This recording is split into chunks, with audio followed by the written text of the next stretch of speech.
Bugun men juda muhim masalani tushuntirib beraman. Barcha pensionerlar shifokorlik komissiyasidan o'tishga majburlanadimi degan savol hozir ko'pchilikni xavotirga solyapti. Ayniqsa yoshga doir pensiya olayotganlar, nogironlik pensiyasi yoki nafaqa olayotganlar, boquvchisini yo'qotganlik bo'yicha to'lov olayotgan oilalar orasida turli gap so'zlar ko'paydi. Kimdir hamma qayta tekshiruvdan o'tadi deyapti. Kimdir komissiyadan o'tmasangiz pensiya to'xtaydi deyapti. Men bugun shu masalani oddiy tilda hujjat va amaliy tartib nuqtai nazaridan tushuntiraman. Bu ma'lumot sizning o'zingizga, ota-onangizga, yaqinlaringizga bevosita tegishli bo'lishi mumkin. Shuning uchun videoni oxirigacha ko'ring, hoziroq kanalga obuna bo'ling va videoga like bosib qo'ying. Chunki bunday huquqiy va ijtimoiy mavzularni men sodda qilib tushuntirib boraman. Avvalo eng asosiy narsani aytaman. Pensioner deganda hamma bir xil toifaga kirmaydi. Bizda pensiya va nafaqa tizimida bir nechta yo'nalish bor. Birinchi toifa yoshga doir pensiya oluvchilar, ya'ni erkaklar va ayollar belgilangan pensiya yoshga yetgani uchun pensiya olayotgan fuqarolar. Ikkinchi toifa nogironlik pensiyasi yoki nogironlik nafaqasi oluvchilar. Uchinchi toifa boquvchini yo'qotganlik pensiyasi yoki nafaqasi oluvchilar. To'rtinchi toifa ijtimoiy nafaqa, parvarish puli, kompensatsiya yoki boshqa turdagi to'lov oluvchilar bo'lishi mumkin. Ko'pchilik chalkashayotgan joy aynan shu yerda. Shifokorlik komissiyasi, ya'ni tibbiy ko'rik yoki tibbiy mehnat ekspert komissiyasi odatda hamma pensionerlarga emas, sog'lig'i, nogironlik holati yoki mehnatga layoqat darajasi bilan bog'liq to'lov olayotgan shaxslarga tegishli bo'ladi. Yoshga doir oddiy pensiya oladigan fuqaro, masalan, 65 yoshli otaxon yoki 6 yoshli onaxon, faqat pensiya yoshiga yetgani uchun pensiya olayotgan bo'lsa, odatda u har yili nogironlik komissiyasidan o'tishi shart emas. Chunki uning pensiyasi sog'lig'iga emas, mehnat staji, ish haqi va yoshiga bog'liq. Oldin qanday edi? Nogironlik belgilangan fuqarolar ayrim hollarda ma'lum muddatga, masalan 1 yilga, 2 yilga yoki 5 yilga nogiron deb topilgan bo'lsa, shu muddat tugaganda qayta tibbiy ko'rikdan o'tishi kerak edi. Agar nogironlik muddatsiz belgilangan bo'lsa, odatda qayta ko'rik talab qilinmasdi. Faqat alohida asoslar bo'lsa yoki hujjatlarda shubha tug'ilsa tekshiruv bo'lishi mumkin edi. Hozir ham asosiy mantiq shundan iborat. To'lovning sababi sog'liq holati bo'lsa, davlat ushbu holat saqlanib qolmaganini tekshirishi mumkin. To'lovning sababi faqat pensiya yoshi bo'lsa, odamni shunchaki hamma qatori shifokorlik komissiyasiga majburlash odatiy tartib emas. Nima o'zgargan bo'lishi mumkin? Amaliyotda so'nggi yillarda elektron ma'lumotlar almashinuvi kuchaydi. Pensiya jamg'armasi, tibbiyot muassasalari, mahalla, bandlik organlari, soliq va boshqa idoralar o'rtasidagi ma'lumotlar solishtiriladi.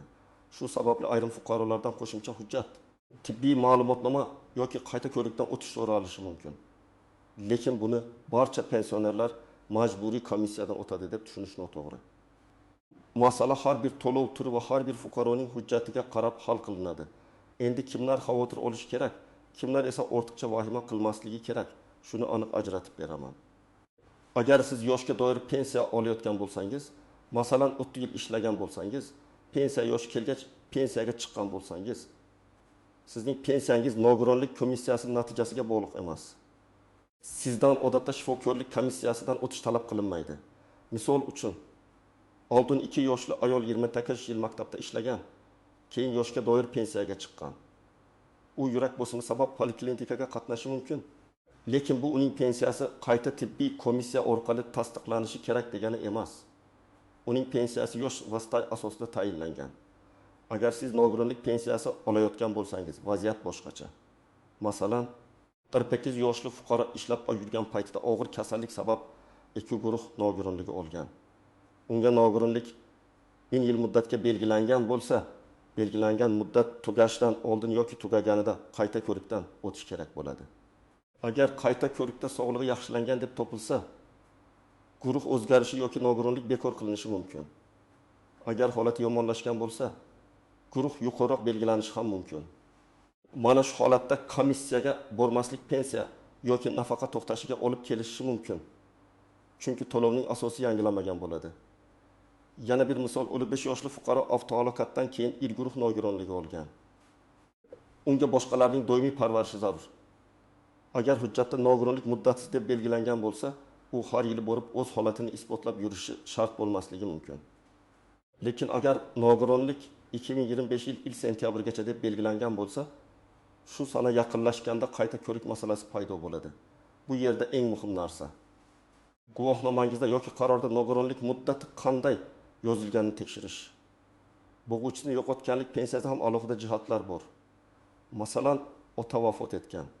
Uning 17 yoshli farzandi bo'g'uvchisini yo'qotganlik pensiyasi oladi. Bola 12 yoshga to'lgach, agar kunduzgi bo'limda o'qishni davom ettirsa, ma'lum shartlarda to'lov davom etishi mumkin. Bu yerda tibbiy komissiya emas. O'qish joyidan ma'lumotnoma, yosh va oilaviy holat muhim bo'ladi. Lekin agar bola nogironligi sabab to'lov olayotgan bo'lsa, unda tibbiy xulosa ahamiyatli bo'lishi mumkin. Kim xavotir olmasligi kerak?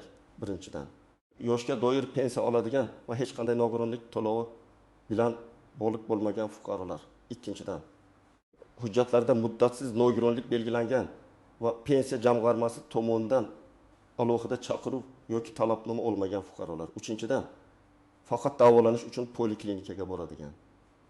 Lekin pensiyasi tibbiy holatga bog'liq bo'lmagan fuqarolar. Poliklinikada ko'rikdan o'tish bilan pensiya uchun tibbiy mehnat ekspertizasidan o'tish bir xil narsa emas. Kimlar albatta e'tiborli bo'lishi kerak? Nogironlik muddati tugayotganlar, hujjatida qayta ko'rik sanasi bor fuqarolar, pensiya jamg'armasidan, mahalladan yoki tibbiyot muassasasidan xabarnoma olganlar.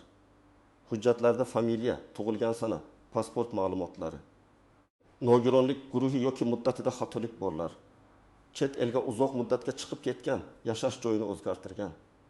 Ro'yxatdan o'tish manzili bilan amaldagi yashash joyi mos kelmaydigan fuqarolar ham hujjatlarni tartibga keltirib qo'yish kerak. Hayotiy misol keltiraman. Bir pensioner ayol 2 guruh nogironlik pensiyasi olgan. Hujjatida qayta ko'rik sanasi 2024 yil dekabr deb yozilgan. U buni sezmagan, chunki har oy kartasiga pul tushib turgan. Yanvar oyida to'lov kechikkan.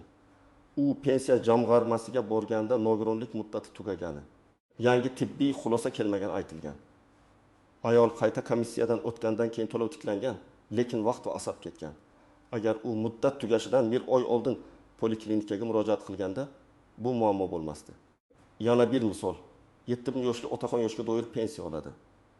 Qo'shnisi hammani komissiyaga chaqiryapti, bormasang pensiyani kesadi degan. Otaxon vahimaga tushib shifokorlarga qatnay boshlagan. Aslida uning pensiyasi yoshga doir bo'lgani uchun tibbiy komissiya talab qilinmagan. Faqat profilaktik tibbiy ko'rik boshqa masala. Demak, har bir gapga ishonib yugurishdan oldin o'zingizning pensiya turini aniqlang. Birinchi nozik jihat. Shifokorlik komissiyasi deganda hamma bir narsani tushunmaydi. Ba'zi odamlar oddiy dispanser ko'rigini ham komissiya deb ataydi. Masalan, qandli diabet, yurak kasalligi, qon bosimi yoki boshqa surunkali kasalligi bor pensionerlar poliklinikada muntazam nazoratda turadi. Bu sog'liqni saqlash tizimidagi odatiy tibbiy nazorat. Bu pensiyani bekor qilish uchun qilinayotgan tekshiruv degani emas. Nogironlikni belgilash yoki qayta ko'rib chiqish esa alohida ekspertiza tartibi bo'yicha amalga oshiriladi. Ikkinchi nozik jihat, chaqiruv og'zaki bo'lsa, aniqlashtirish kerak. Agar kimdir telefon qilib, ertaga komissiyaga keling, bo'lmasa pensiyangiz to'xtaydi desa, siz avvalo qaysi tashkilotdan qo'ng'iroq qilinayotganini, asosini, qaysi hujjat kerakligini so'rashingiz kerak. Rasmiy xabarnoma, SMS olib berilmagan, elektron tizimdagi bildirishnoma yoki pensiya jamg'armasi bo'limi bergan ma'lumot bo'lsa, unga jiddiy qarash kerak. Lekin noma'lum odamlarning qo'rqituvchi gaplari asosida shaxsiy ma'lumotlarni berish xavfli. Uchinchi nozik jihat, nogironlik guruhi o'zgarishi mumkin. Ba'zi fuqarolar komissiya o'zgarishi mumkin. Chunki guruhimni olib qo'yishadi deb o'ylaydi. Aslida komissiya faqat bekor qilish uchun emas, holatni baholash uchun o'tkaziladi. Agar odamning sog'lig'i yomonlashgan bo'lsa, masalan, ilgari 3 guruh bo'lgan, keyin mustaqil harakatlanishi qiyinlashgan, doimiy davolanishga muhtoj bo'lib qolgan bo'lsa, tibbiy hujjatlar asosida guruh o'zgarishi mumkin. Shuning uchun tibbiy hujjatlarni to'plash juda muhim. Meni hamma biladi, ko'rib turibdi-ku degan gap yetarli emas. Komissiya og'zaki taassurotga emas, tahlillar, fokkor xulosalari, statsionar davolanish varaqalari, tashxis va tekshiruv natijalariga qaraydi. 4-nozik jihat, vaqtni o'tkazib yubormaslik. Agar sizda qayta ko'rik muddati bor bo'lsa, oxirgi kunga qoldirmang. Masalan, hujjatda qayta ko'rik sanasi 1 iyun deb yozilgan bo'lsa, Siz may oyining boshidayoq oilaviy poliklinikaga murojaat qiling. Chunki tahlillar mutaxassis shifokorlar ko'rigi yo'llanma navbat. Elektron tizimga kiritish kabi jarayonlar vaqt oladi. Bir shifokor ta'tilda bo'lishi mumkin. Bir tahlil javobi 2-3 kunda chiqishi mumkin. Ayrim tekshiruvga oldindan yozilish kerak bo'lishi mumkin. Kechiksangiz to'lovda uzilish bo'lish ehtimoli oshadi. 5-nozik jihat: hujjatdagi xatolar. Amaliyotda pasport almashgan, familiyasi o'zgargan, tug'ilgan sanasida bitta raqam noto'g'ri kiritilgan, nogironlik muddati tizimda boshqa. Qog'ozda boshqa ko'rsatilgan holatlar uchraydi. Bunday xatolar keyin to'lovni kechiktirishi mumkin. Shuning uchun pasport yoki ID karta, JSS shir, pensiya hujjatlari, nogironlik ma'lumotlari bir-biriga mosligini tekshirib qo'yish kerak. 6-nozik jihat: parvarish puli va boshqa qo'shimcha to'lovlar. Ayrim hollarda nogironligi bo'lgan shaxsning o'z pensiyasidan tashqari uni parvarish qilayotgan shaxsga ham to'lov yoki kompensatsiya bo'lishi mumkin.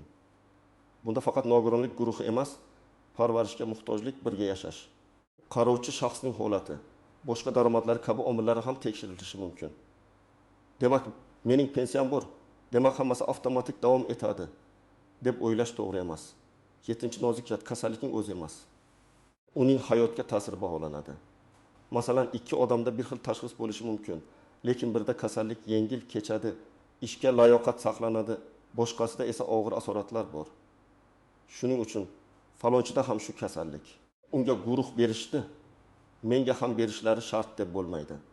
Komissiya tashxis bilan birga harakatlanish, o'ziga xizmat qilish, mehnat qilish, muloqot qilish, doimiy davolanish zarurati kabi holatlarga ham qaraydi. 8-nozik jihat: komissiya qaroridan norozi bo'lsangiz, bu yakuniy nuqta emas. Agar sizga nogironlik guruhi berilmasa yoki guruh pasaytirilsa yoki muddat bo'yicha norozi bo'lsangiz, qaror ustidan belgilangan tartibda shikoyat qilish mumkin. Bunda men rozi emasman deyishning o'zi kamlik qiladi.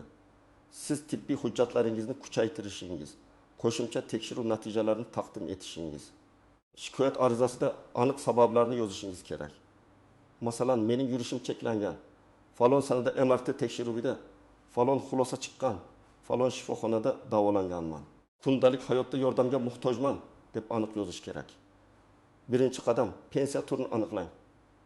Pensiya jamg'armasi bo'limidan may.guz orqali yoki o'zingizdagi hujjatlardan siz yoshga doir pensiya olyapsizmi?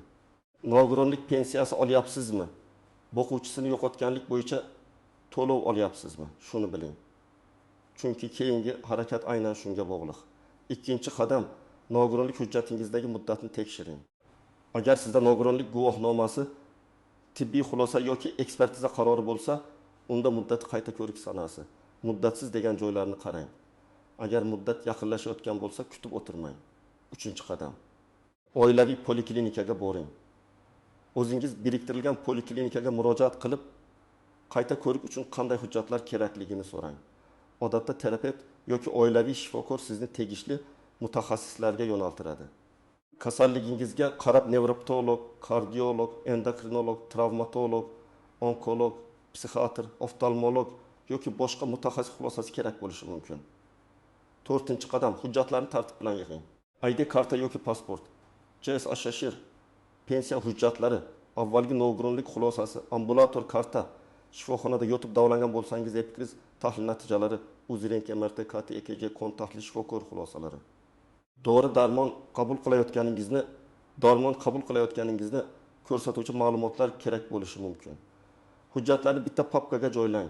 Eski hujjatlarni ham tashlab yubormang, chunki ular kasallik davomiyligini ko'rsatadi. 5-qadam: ariza yoki murojaatda aniq yozing. Agar sizdan yozma ariza talab qilinsa, unda familiya, ism, otasining ismi, tug'ilgan sana, yashash manzili, telefon raqami, qaysi masala bo'yicha murojaat qilayotganingizni aniq ko'rsating. Masalan, nogironlik guruhi muddatini qayta ko'rib chiqish va tibbiy mehnat ekspertizasiga yo'llanma berishni so'rayman deb yozish mumkin. Agar komissiya qaroridan norozi bo'lsangiz, qarorni qayta ko'rib chiqishni so'rayman. Chunki sog'lig'imdagi cheklovlar to'liq hisobga olinmagan deb dalillarni sanab o'ting. 6-qadam: barcha murojaatlaringizni issiz qoldirmang. Og'zaki gaplashish yaxshi, lekin muhim masalada yozma murojaat yoki elektron murojaat afzal. Agar hujjat topshirsangiz, qabul qilingan sanani, kim qabul qilganini ro'yxat raqamini bilib oling. Bu keyin men vaqtida murojaat qilgan edim deb isbotlash uchun kerak bo'ladi. 7-qadam to'lov kechiksa, darhol sababini aniqlang. Kartaga pul tushmadi deb faqat bankomat oldida kutib o'tirmang. Pensiya jamg'armasi bo'limiga murojaat qiling. Telefon orqali yoki elektron xizmatlar orqali holatni tekshiring. Sabab nogironlik muddati tugagani bo'lishi mumkin. Hujjat tizimga kiritilmagani bo'lishi mumkin. Bank rekvizitda muammo bo'lishi mumkin. Sababni bilmasdan turib muammoni hal qilib bo'lmaydi. 8-qadam firibgarlardan ehtiyot bo'ling. Men komissiyadan o'tkazib beraman, guruhingizni saqlab beraman. Pensiyangizni ko'paytirib beraman deb pul so'raydigan odamlarga ishonmang. Rasmiy tartibda hamma narsa hujjat, tibbiy xulosa va qonuniy mezonlar asosida bo'lishi kerak. Pul berib hal qilaman degan odam sizni muammoga tortishi mumkin. 9-qadam yaqinlaringizga yordam bering. Ko'p yoshi katta insonlar hujjat muddatini ko'rmaydi, telefon xabarlarini tushunmaydi. Elektron xizmatlardan foydalana olmaydi. Agar ota-onangiz, buvingiz, bobongiz, qo'shningiz pensioner bo'lsa, ularga hujjatlarini tekshirishda yordam bering. Ayniqsa nogironlik pensiyasi olayotgan bo'lsa, qayta ko'rik sanasini yozib qo'ying. Oddiy kalendarga belgilab qo'yish ham katta muammoning oldini oladi. 10-qadam o'zingizni himoya qilishni biling. Agar sizga noqonuniy ravishda bormasang pensiyangni to'xtatamiz deyishsa, avvalo yozma asos so'rang. Qaysi qonun, qaysi qaror, qaysi hujjat asosida talab qilinyapti, shuni aniqlang. Rasmiy idora talab qilayotgan bo'lsa, uni bajarish kerak, lekin talab tushunarsiz bo'lsa, izoh so'rashga haqlisiz. Pensiya fuqaroga shunchaki rahim qilib beriladigan pul emas, qonun bilan belgilangan huquqdir. Demak, eng muhim xulosa shuki, hamma pensionerlar bir xil tartibda shifokorlik komissiyasidan majburiy o'tadi degan gapni to'g'ridan to'g'ri qabul qilmang. Yoshga doir pensiya olayotgan odam bilan nogironlik pensiya olayotgan odamning holati boshqa. Agar to'lovingiz sog'liq holati va nogironlik guruhi bilan bog'liq bo'lsa, qayta ko'rik muddatini tekshiring, hujjatlaringizni tayyorlang, poliklinikaga vaqtida murojaat qiling. Agar pensiyangiz yosh va staj asosida tayinlangan bo'lsa, oddiy gap so'zlar sabab vahimaga tushmang, lekin rasmiy xabarnoma kelsa, albatta aniqlashtiring. Men sizga maslahat beraman. Bugunoq uyda pensiya hujjatlaringizni bir marta ko'rib chiqing. Nogironlik bo'yicha hujjatda muddat bormi? Qayta ko'rik sanasi qachon? Pasport ma'lumotlari to'g'rimi? Hammasini tekshiring. Shu oddiy ish ertaga pensiya kechikishi, navbatda yurish, ortiqcha asab va tushunmovchiliklarning oldini oladi. Sizning hududingizda pensionerlardan komissiyadan o'tish talab qilinyaptimi? Kimlarga xabar berildi, kimlarga berilmadi? Izohlarda yozib qoldiring. Boshqalar ham real holatni bilsin. Video foydali bo'lgan bo'lsa, like bosing, kanalga obuna bo'ling va yaqinlaringizga yuboring. Men esa keyingi videolarda pensiya, nafaqa, imtiyozlar va fuqarolarning huquqlari bo'yicha eng muhim mavzularni oddiy tilda tushuntirishda davom etaman.